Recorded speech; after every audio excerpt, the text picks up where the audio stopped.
afternoon now, actually. It's 12 straight up. I'd like to get the festivities rolling. This is going to be a fun event, and thank you for coming today. Good afternoon and welcome to Commonwealth North November Forum.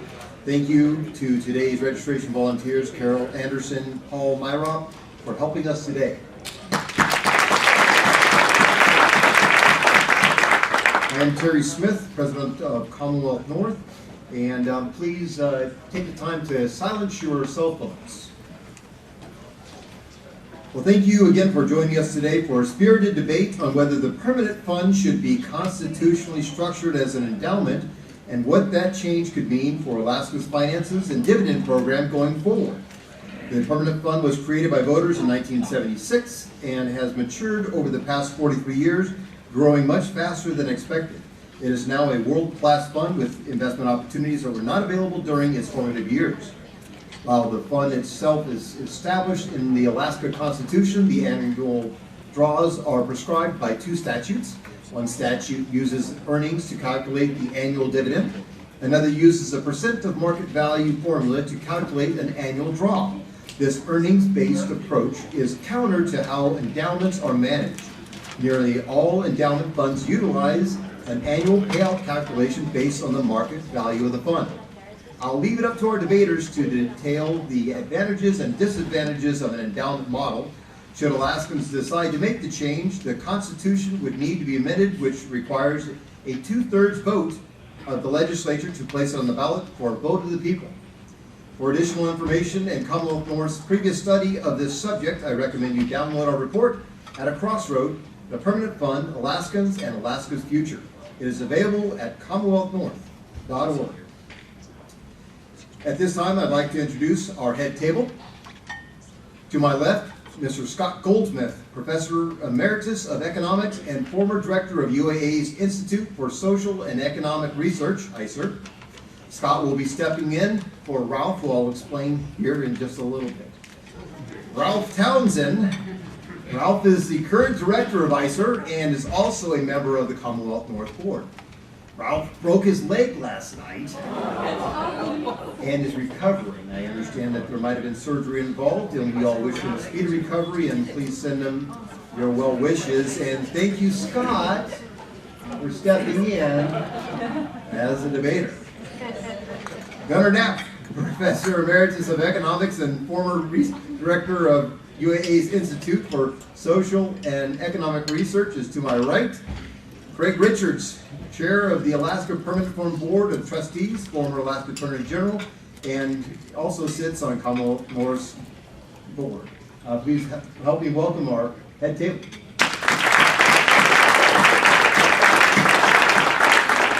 Also today we have some student judges, and we thank you for breaking away for today.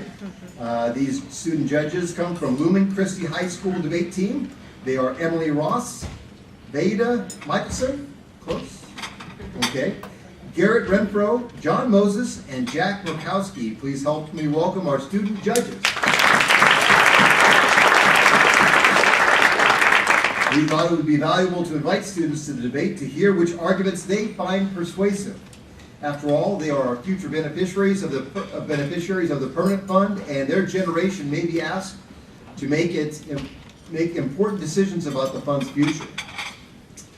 On voting, the entire audience will also have the chance to pick the winning argument today.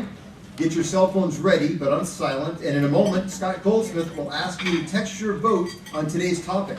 We will vote before and after the debate so we can see not only who the audience selects as the winner, but how much the debaters shifted your opinions. And we want to say a special thank you to ISER, Vitus Marine, and the Alaska Oil and Gas Association for sponsoring today's program. It is the support of our sponsors and our members that enable Commonwealth North to fulfill our mission and to bring you programs like the one we have today. And a special note to AOGA's sponsorship for the student judges lunch.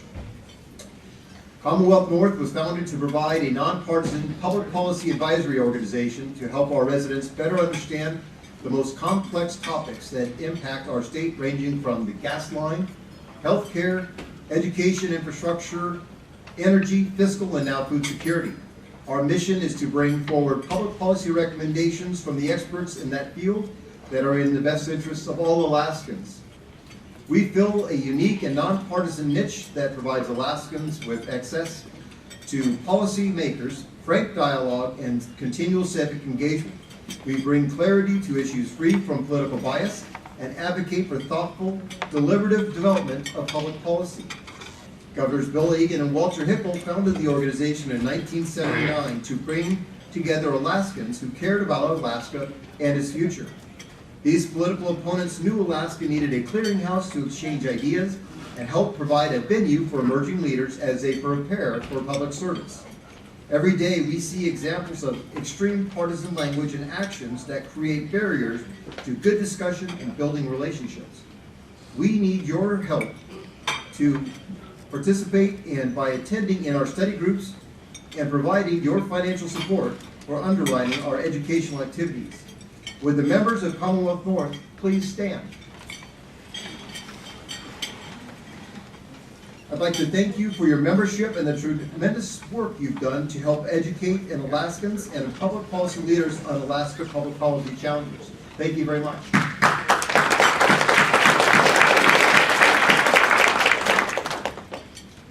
And if you didn't stand up, please think about joining Commonwealth North and becoming a member. We need your experience and education and your support. You all have question cards on your tables.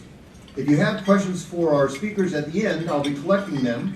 So please complete them along the way. Hold them up, and one of our staff members will collect them and bring them forward. And then we'll bring them to the forward, and we'll read them out for our debaters. At this time, I'd like to invite Scott Goldsmith to the podium to begin today's debate. And then we'll flip the coin.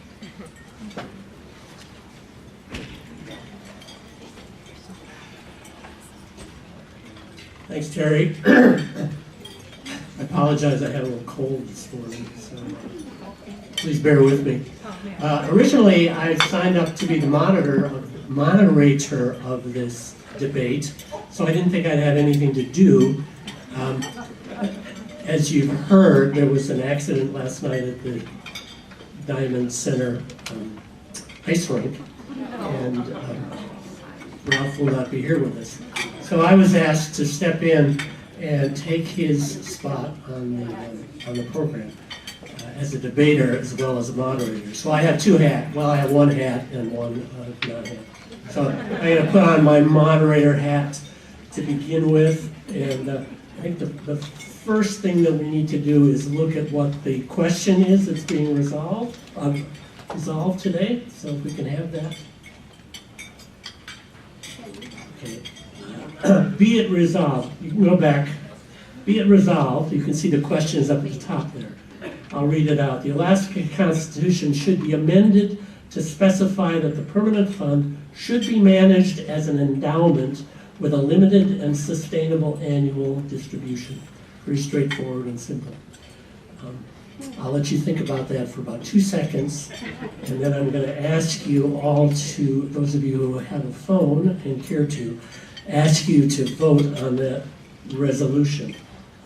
And as you can see, the instructions for how to vote are pretty straightforward. I think Commonwealth members may have done it several times already. But you want to send a text to the following number, 22333. If you agree with the proposition, enter Aaron, A-A-R-O-N, W211A.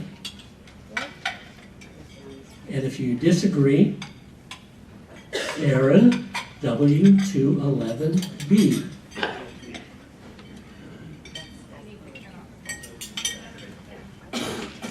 I don't know how long it'll take to aggregate the vote. Okay? Activate.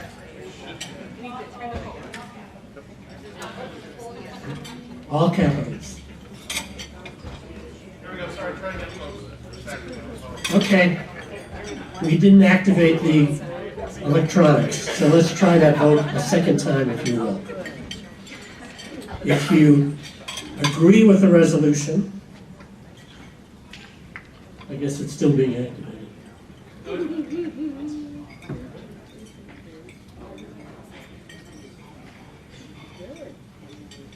You agree with the resolution, enter Aaron, A-A-R-O-N, all caps, W211A.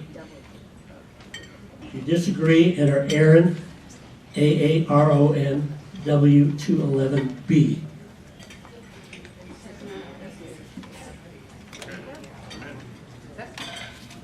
Is this working for you? Yep.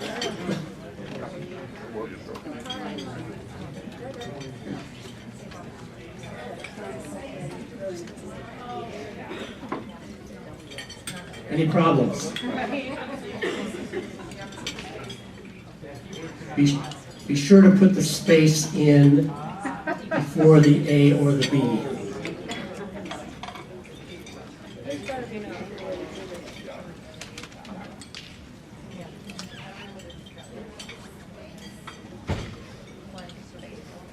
Are we going to see the results on the screen? Oh, so it's going to be a secret. Good, that makes me feel better.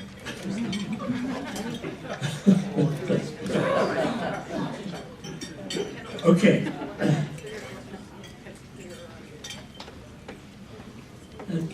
As was mentioned, there's going to be another vote at the end to see how both of us did in terms of changing your opinions.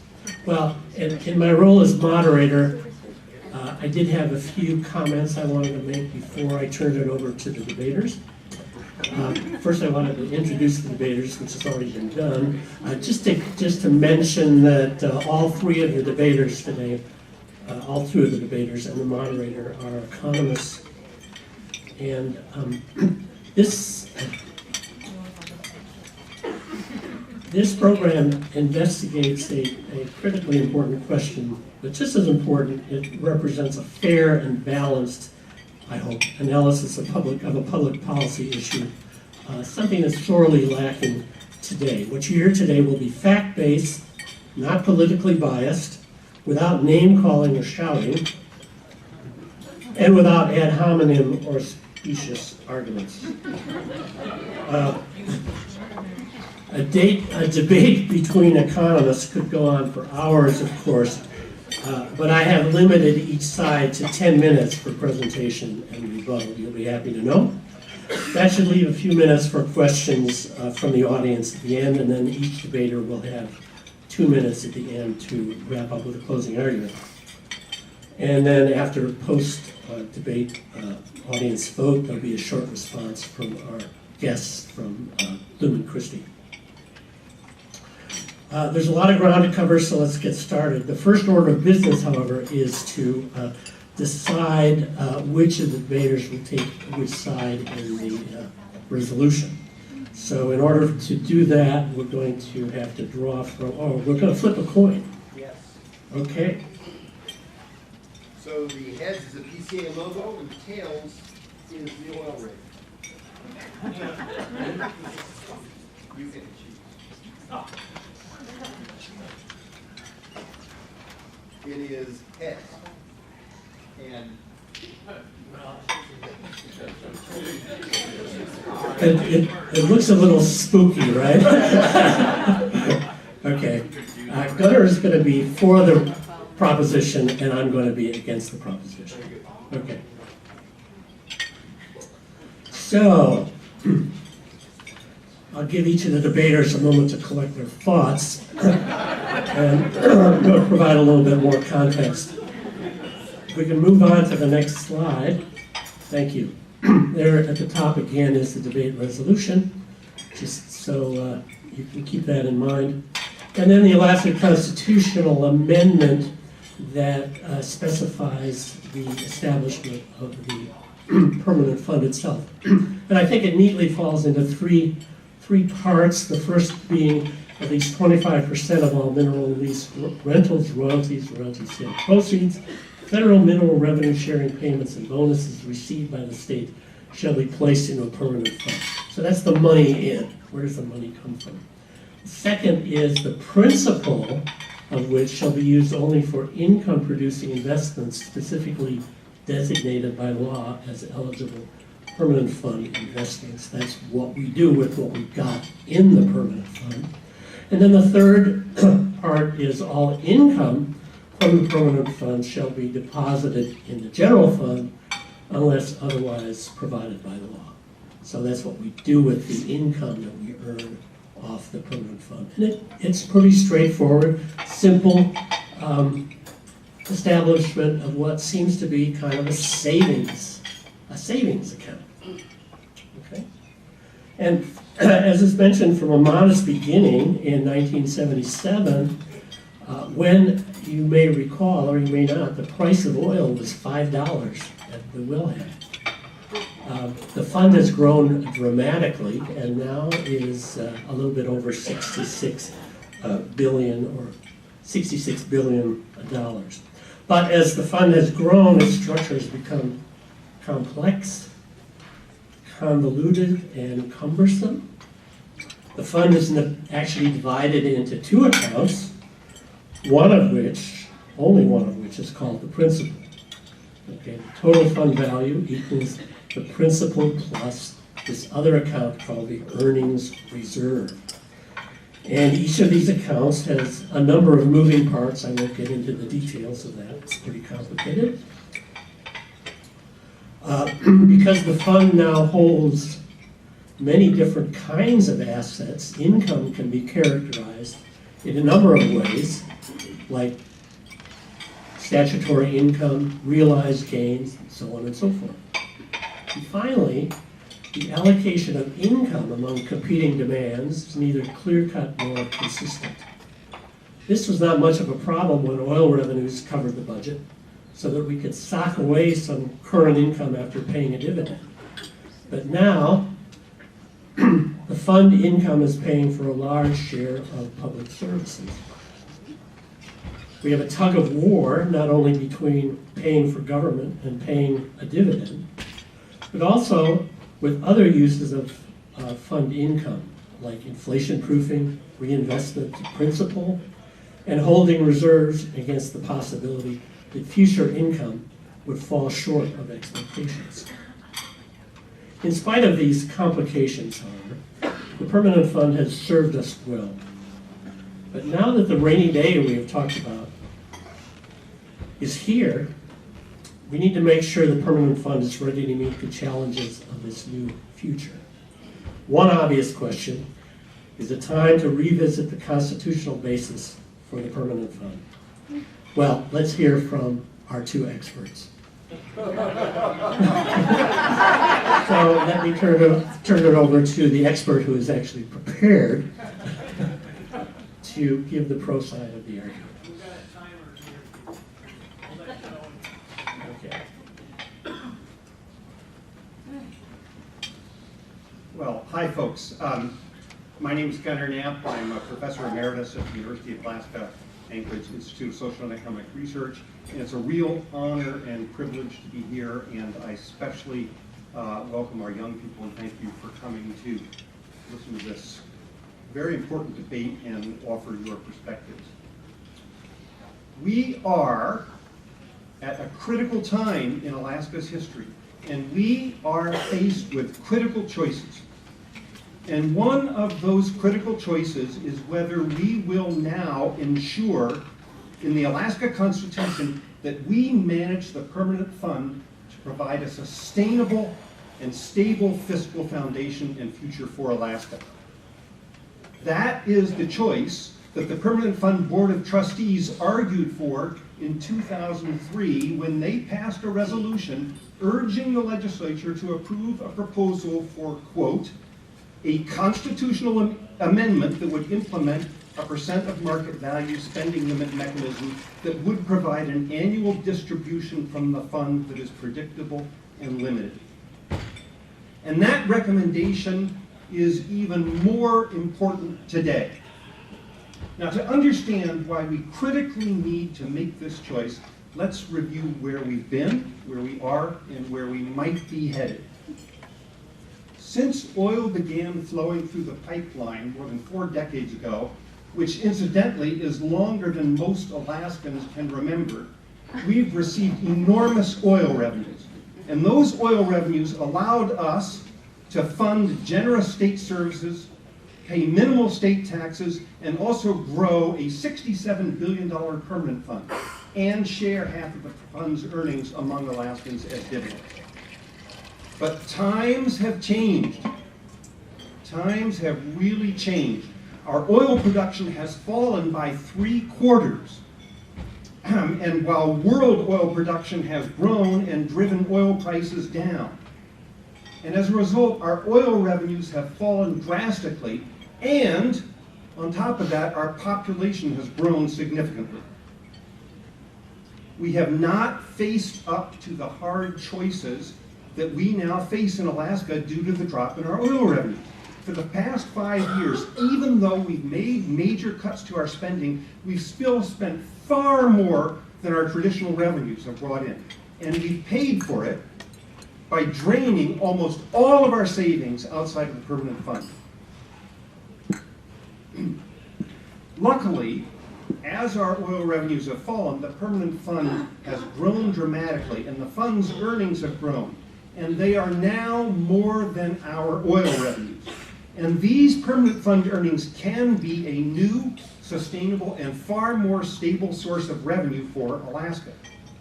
So last year, we finally agreed that the time had come to start using our permanent fund earnings not only for dividends, but also to help pay for state government.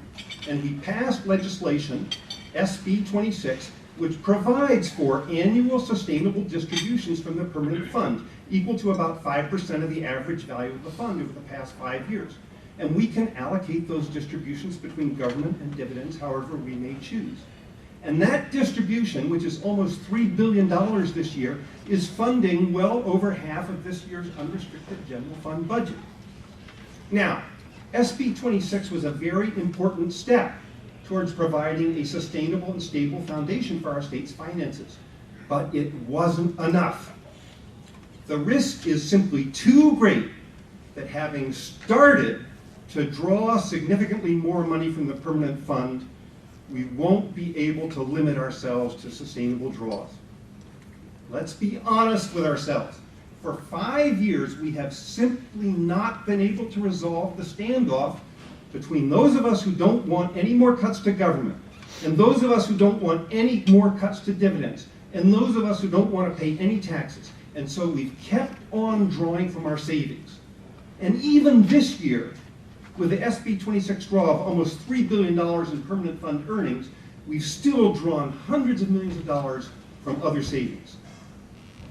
And when those other savings disappear, the pressures will keep building to spend more from the permanent fund earnings than the sustainable levels that SB 26 provides for. The pressure will keep building to spend more than is sustainable, and we will do it. We'll start finding excuses to draw just a little bit more, and then a little bit more. And sooner than we thought possible, the permanent fund will start losing value. And we'll give the same excuses. The same excuses. It's just this one time to ease the pain of cutting too rapidly. It's an emergency because who could possibly have known oil prices would fall so low? The permanent fund is earning so much that the SB 26 formula is unnecessarily restrictive. And finally, with all that money in the permanent fund, don't tell me that we can't afford to pay for the dividends and services that Alaskans need and deserve. And sadly, when we start spending down the permanent fund, too many Alaskans won't even know or care. Because for too many Alaskans, all that the words permanent fund mean is a check that you get in October. And even more sadly, when we start spending down the permanent fund, too many Alaskans won't care because they don't plan to stick around in Alaska. And they'd rather keep the party going while they're here. So that's the most important reason we need this constitutional amendment, to ensure that we limit our spending from the permanent fund to sustainable annual distributions so that we protect the value and future earnings of the fund for our children's and for Alaska's future needs. But that's not the only reason. There are some other reasons for this amendment, but I'm out of time for my opening statement, so on my rebuttal, I'll go back to the other slightly more complex but also very important reasons why we need this constitutional amendment. Thank you.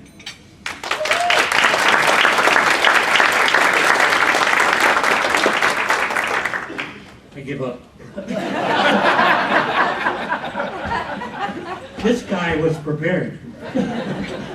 Well, I have to agree with a lot of what Gunnar said. You guys who know me probably heard some of what he said come out of my mouth. But to this issue of discipline, yeah, we haven't had a lot of discipline in the past, but we did pass SB 26. So that's a step in the right direction. So there is some discipline out there, and it's just more of a question of having enough education and enough foresight to have that discipline. But let me get to my prepared remarks here quickly. I think what I want to talk about is three things: flexibility, unintended consequences, and then don't fix what ain't broken. Okay. Let's start a little philosophical. What is a constitution? And what is the Constitution for? Well, I think a constitution is to set out the broad framework for how a government is supposed to operate. So if you look at the U.S. Constitution, you see things in there like no one will be denied the right to vote. Congress will have the right to tax, to borrow money, and to control interstate commerce. Those are pretty general statements of how the government should operate. Okay, they're not very specific, and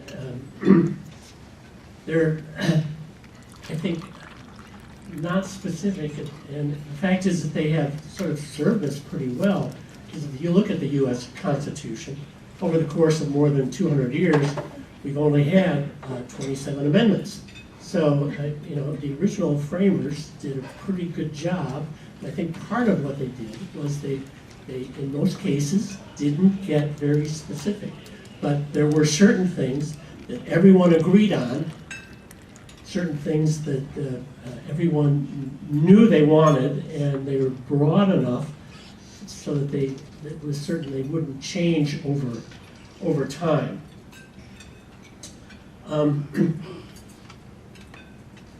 So what's embedded in the U.S. Constitution is flexibility and the avoidance of unintended consequences. So let's talk about flexibility for a minute. Flexibility, of course, means the ability to adjust to changing conditions. And about 11:15 this morning, I was on my way over here, and you may have noticed there was an earthquake. These things happen from time to time. There was an earthquake last year, and its cost is still becoming public. It's much higher than we originally thought. There was an earthquake back in 1964.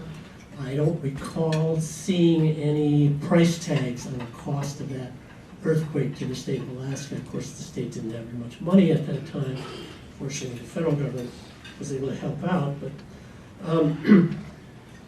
I think that it's easy to see that we don't want to box ourselves into a situation where we don't have the ability in terms of our budget to respond to different situations as they arise. Now, you want to say, well, an endowment is something that many institutions have, And I like to think of an endowment in terms of universities. Universities, a lot of universities have endowments, some quite large, and they serve those universities quite well. But what you notice is that those endowments don't generate all the income for those universities. They just generate a share of income that may be dedicated to certain purposes, comes from certain sources. But those endowments are not so large that they take away the flexibility of those institutions to be able to adjust to different circumstances as they arise. Problem here in Alaska, of course, is that increasingly over time, more and more of our financial resources are concentrated in the permanent fund. So if we put all of that into the Constitution and say, well, we can never touch that except the income, well, that puts us into a real box, okay? And I wouldn't want to have that happen and have us suffer a huge earthquake the day after we did that. Because, of course, not only is it difficult to put things into the Constitution, it's equally difficult, if not more difficult, to get them out. And if we did need the money, it was stuck in the Constitution in an endowment, it would take a long time to extract that money. And I don't want to think about that process. So flexibility is one problem that we give up if we put the permanent fund as an endowment into the Constitution. The second thing that I want to talk about is unintended consequences. I'll come back to this probably when I have more time. My goodness, we economists, we do like to talk. You know, we tend to think like, well, we can forecast the future. We know what the future is going to look like, sort of like the past, but a little more so. But if you just look at the Alaska Constitution, we've passed at least 2 amendments that, in retrospect, I think most of us would say, silly, we didn't need that, or it was a mistake, I wish we could undo that. And one, of course, was the putting a cap on the budget. We did that back in 1982. You probably don't even remember that. There is a budget cap. So we do have that fiscal discipline. Oops. The other, I'll come back to when I have my next chance to speak.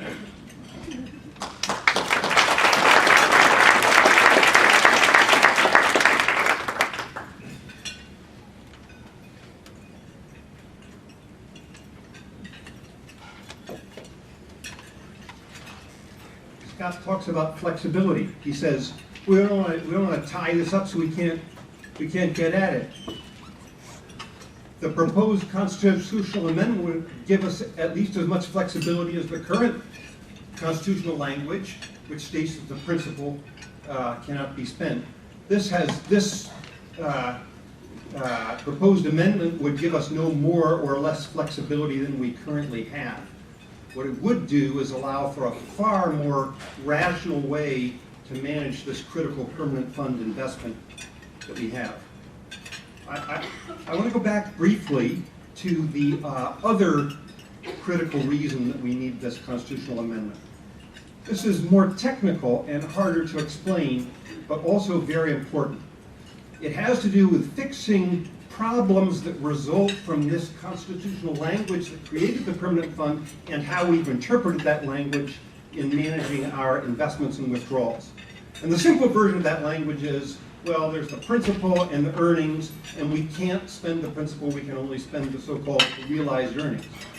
The problem that results from this is that if the total value of the fund were to drop significantly, which has happened in the past and could very well happen again, all of that drop in value would come out of the realized earnings, which is the only part of the fund we can legally spend.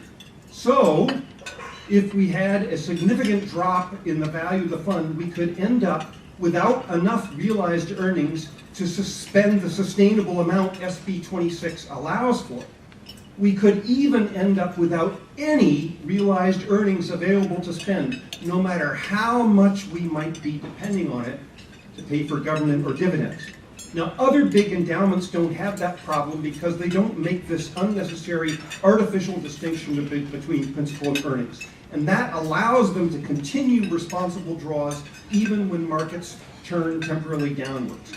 And that's another very important reason why we need a constitutional amendment to manage the permanent fund as an endowment. So, I don't want to claim, folks, that this constitutional amendment is going to solve all our problems. It's not going to solve the difficulty of the fiscal choices we face. It's not that we'll necessarily get everything right, but it is an essential, critical step that we take at this time. Otherwise, we risk this vital, permanent asset that we have, which we need for our future and for our children's future for here in Alaska. Thank you.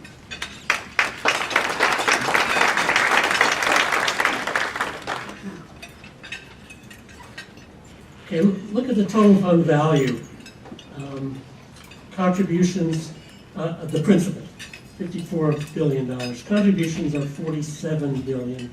The unrealized gains are $7 billion. There's actually a large chunk of unrealized gains in the earnings reserve as well. My point is that the unrealized gains would have to fall really dramatically before it started eating into the corpus of the permanent fund. Theoretically, it's possible. Okay. There are ways, of course, to guard against that by keeping reserves in other accounts. We haven't done a very good job of holding on to our reserves in other accounts. I'll give Gunnar that. But there are other ways of dealing with that.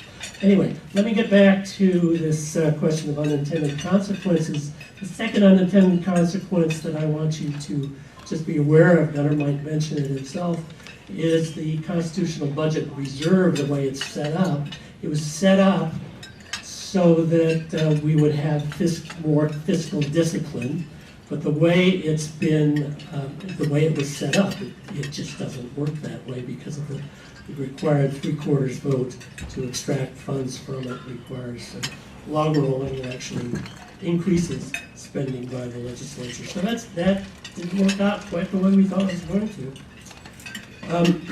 And of course, I could try to give you some examples of what kind of unintended consequences we might see by putting this into the Constitution. But because they're unintended consequences, I don't know what they are. So you just have to use your imagination on that one, I'm afraid. Come to my third point, which is that, and Gunnar sort of made this point for me, that is that the fund has done pretty well for itself in the last 40 years, in spite of the moderator saying it become cumbersome and convoluted. I don't know where he got that information. But in 2003, when the Permanent Fund Board recommended the constitutional amendment, the fund was about half the size it is today. Okay, so actually we have been sustaining the fund, and it has been growing in spite of passage of that constitutional amendment. So I'm not going to say that there aren't some challenges that the fund faces in terms of its structure moving forward. All I'm saying is that we need to address those challenges in a way that maintains our flexibility moving forward, and we shouldn't just jump to try to fix everything by sticking some of the way, sticking it away into the Constitution.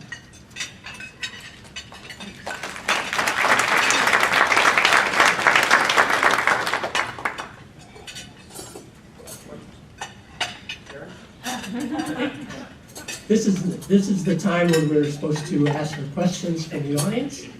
So if anyone has a question they've written down, please put up your hand and we'll try to answer some of them. You do have a few minutes.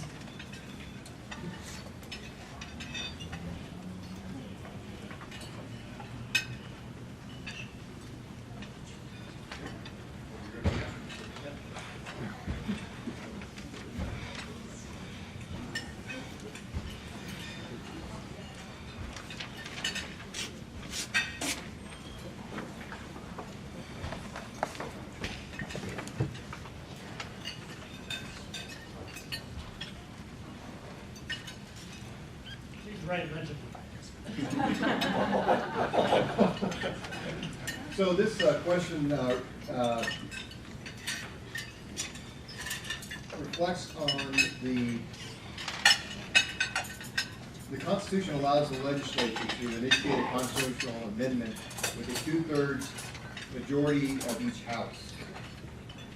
Should the Constitution be amended to reduce the power of the governor to make this power consistent with other states?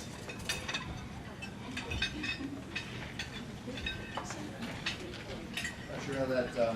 Yeah, I'll answer. I don't think Scott would disagree with me. I don't really think that's the main issue here. I mean, I think that's an interesting issue. Our process for constitutional amendments in Alaska, is it too easy, is it too hard, do people have the right rule? But that's fundamentally a different issue, with all due respect to the questioner, than what we face, this question we face here.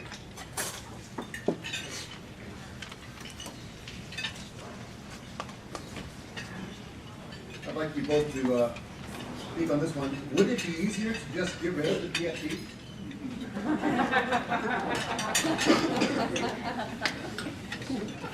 You know, folks, obviously this question about the permanent fund dividend is a major issue that we face in Alaska, and people have extremely strong feelings about this from many different perspectives. Okay, and I think that this question, the phrasing of it reflects the questioner's particular attitude about the PFD. What I would argue is that, yeah, we have to resolve this issue that's been plaguing our politics over the past few years, and so contributing to this horrible standoff we face and contributing to draining our funds. We have to figure that out. But that is separate and a separable question from the issue of whether we should pass this constitutional amendment to manage the permanent fund endowment with a limited and sustainable draw, annual draw. The fact is that if we don't sustain the value of the permanent fund, if we don't make sure that we do not overdraw that fund, we will deplete the value and the earnings will go down and dividends and government spending will go down. We're going to have an argument which is still be played out about how much of our precious earnings should go to dividends and how much should go to government. But if we don't fundamentally agree that for those together, we're not going to spend more than what's sustainable,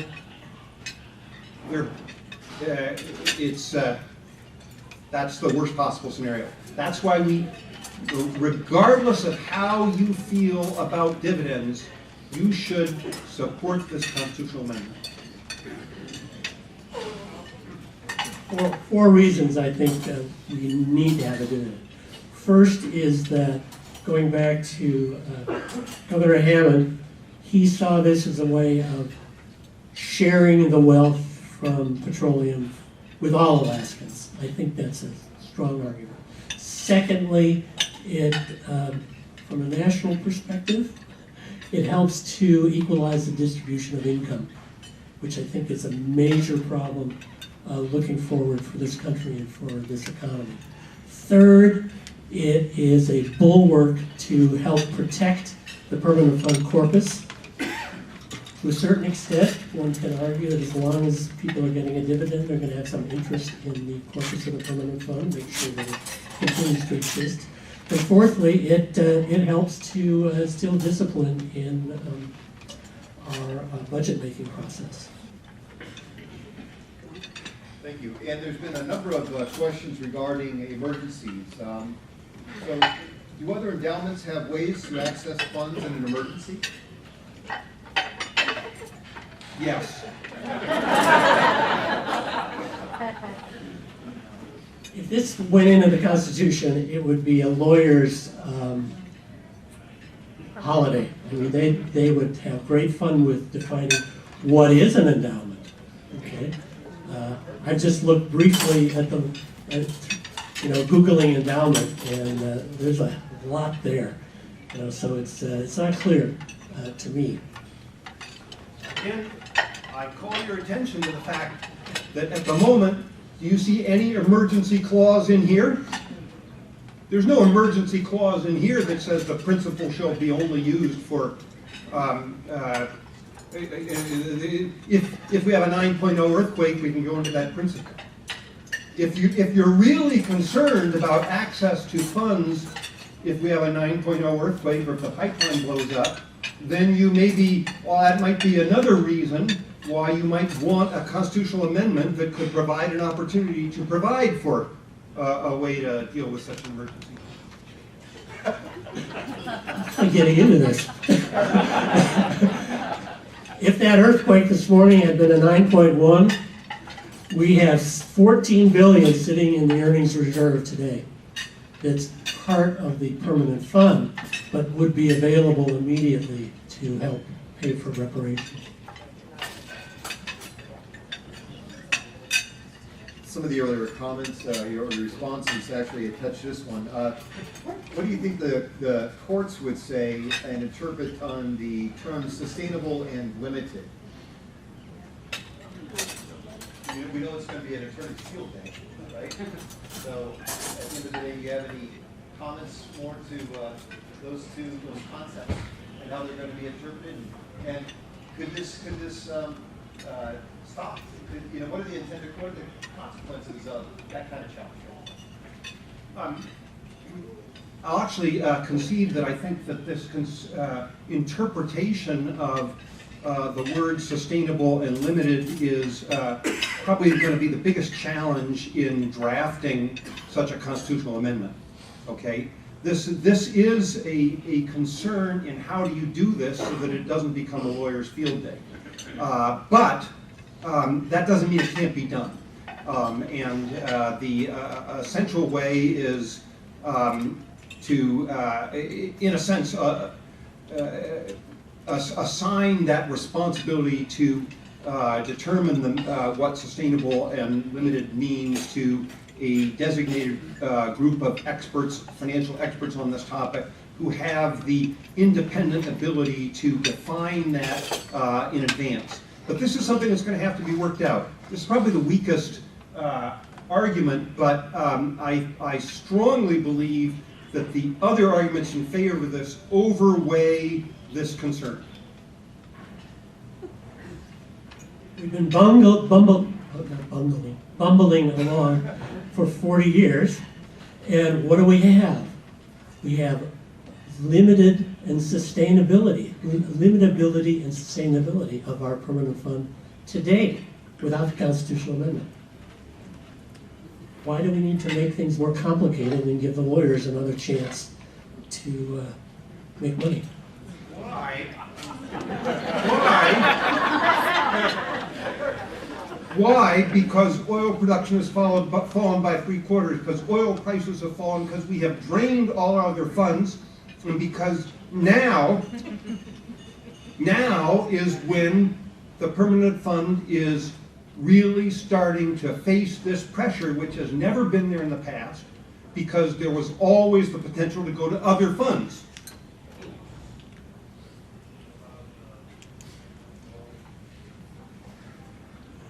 Gunnar, you make it sound as though we should be panicking.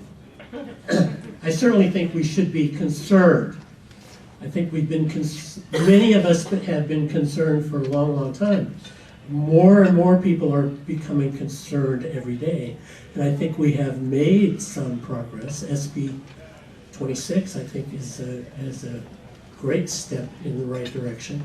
The recognition of the inconsistencies and, now in how we deal with the earnings and with the calculation of the dividend is something that people are wrestling with. Give ourselves credit for being able to work through some of these issues without having to resort to fiddling with the Constitution. I'm not arguing for panicking. I'm arguing for facing up to the real challenges we face and acting proactively now so that we will be able to face the challenges that really come. Now, I had the privilege of attending the Commonwealth North Fiscal Planning Group meeting this morning, where the folks from the House and Senate Finance Committee talked about the fiscal outlook going forward into the next session. And I wasn't panicking, but I was pretty damned alarmed. Pretty darned alarmed at the imbalance between the money coming in and the projected required expenditures that we face and the sort of political standoff unresolved. And that really scared me. It didn't panic me, but it scared me, and it made me think, I was just kind of preparing this stupid pro debate. If I had to vote that, I had these arguments, but I thought, it's true. It's true, we really do need this. Because, yeah, very good. So how do we limit, under both scenarios, the partisan arguments that drive spending discussions? Good luck.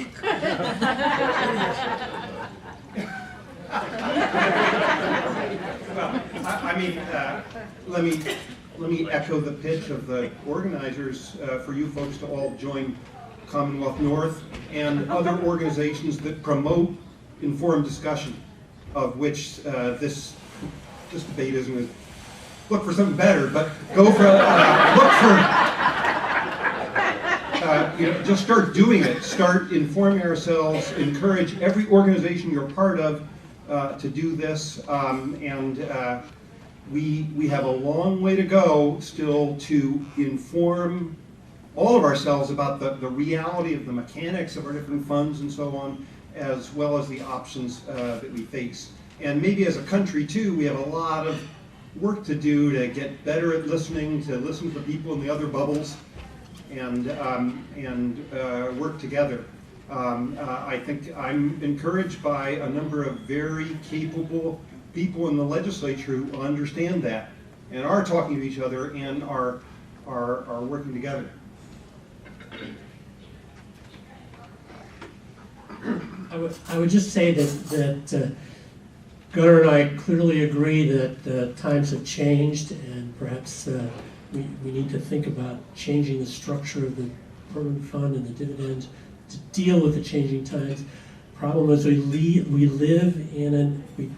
moved into an era of diminished resources with still undiminished expectations, and we've got to work past that. I think we are gradually, but it takes a long time to bring the electorate up to speed on where we are.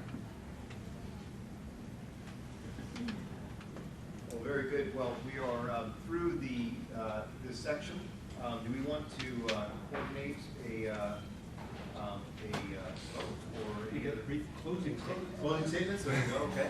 Yeah. Let's go to closing statements. Moderator. Where's my moderator?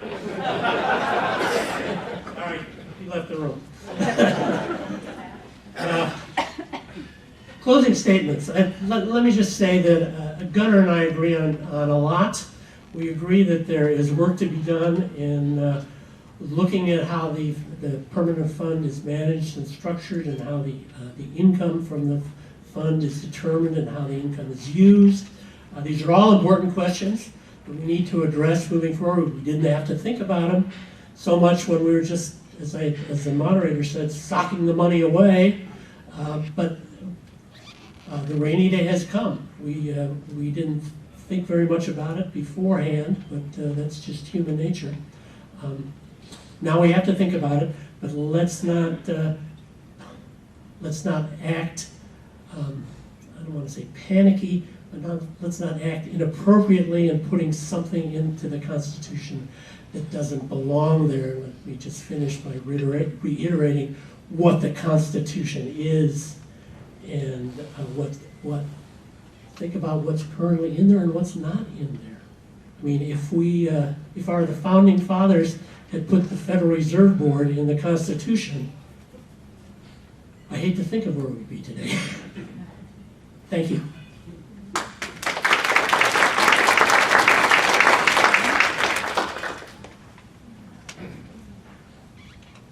In the end, it all comes down to this.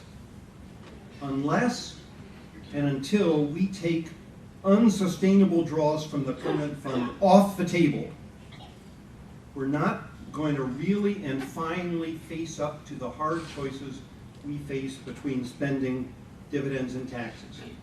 And we will end up making unsustainable draws, spending more than the fund can sustain over time, and the permanent fund will start to go away.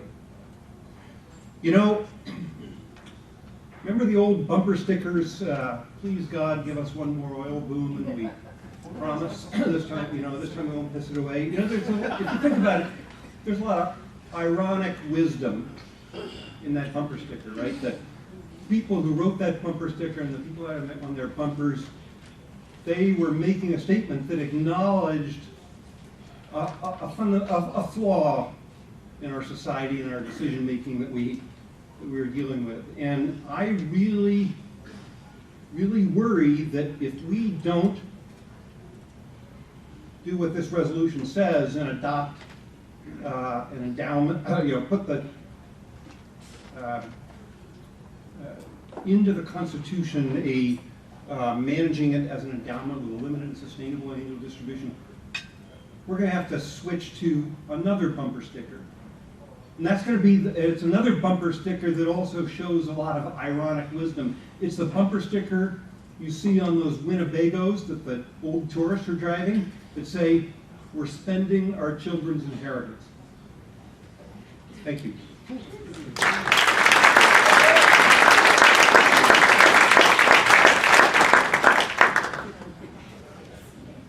Well, that ends the debate, and now it's time for you guys to vote a second time.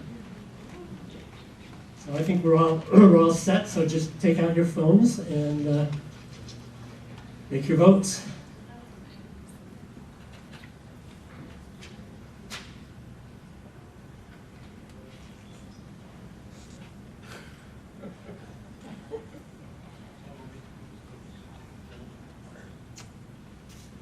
While we're waiting for people to make up their minds, this would be an opportune time to hear from our guests from Lumen Christi if they have any comments or if they just want to vote themselves. It looks as though they're huddling and are about to give us a rejoinder. This looks serious.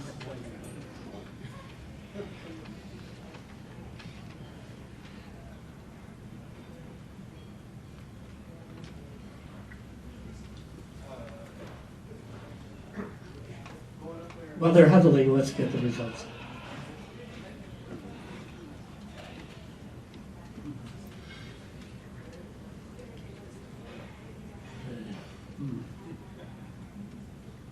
Bear with me, folks. It's the first time I've used this. Okay, so this is the poll we did earlier. So this is the beginning. And 82% of you agreed with the proposition. That's early.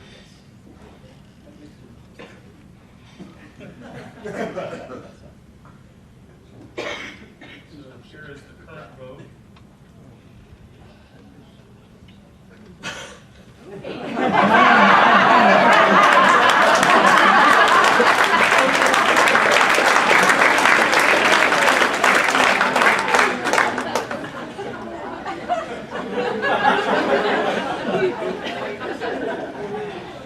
Thank you, everybody.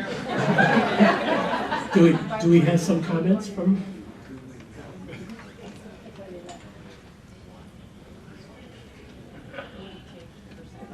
Affirmative 1 in both content and speaking ability.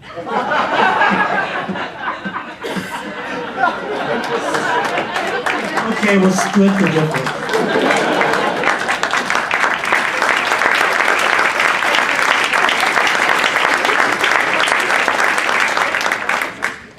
Well, thank you for taking the time and taking the risk.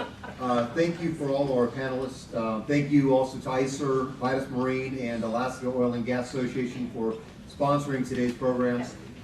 In the back of the room, Commonwealth North produced a commemorative map that you see, and it celebrates the 150th anniversary of the purchase of Alaska. Please take a look and let our volunteers know if you wish to purchase one or several on your way out. Thank you all for joining us today, and I encourage you to become a member of Commonwealth North if you are not. Please pick up a membership packet on the way out, and we are adjourned. Thank you.